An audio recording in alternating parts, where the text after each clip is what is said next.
Welcome to our step-by-step guide on changing the pressure sensor in your BLACKPEARL. The pressure sensor is a vital component that helps your BLACKPEARL run safely and accurately. Today, we'll walk you through the process. Simple and safe for anyone to follow. First, make sure your BLACKPEARL is turned off and unplugged. Step 1. Unscrew the cover.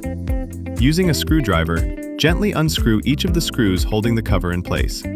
Set the screws aside so you don't lose them. Step 2. Remove the cover. Once all the screws are out, carefully lift the cover away from the pump. Step 3. Locate the sensor area and unscrew the sensor cap.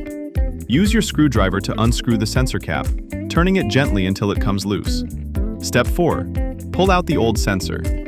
With the cap removed, gently pull the old pressure sensor out. Hold it by the base to avoid touching any delicate parts. If the sensor feels stuck, wiggle it softly until it slides out. Step 5. Insert the new sensor.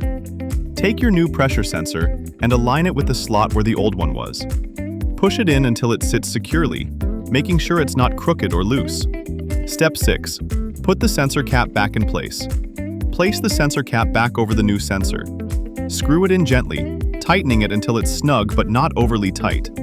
This keeps the sensor protected and in position. Step 7. Screw and attach the cover. Now grab the device cover and set it back onto the BLACKPEARL. Insert the screws you set aside earlier and use your screwdriver to fasten each one. Make sure all screws are secure and the cover fits snugly. Congratulations! You've successfully replaced the pressure sensor in your BLACKPEARL. Always double-check that everything is secure before powering up. Thanks for watching, and remember to subscribe for more video tutorials.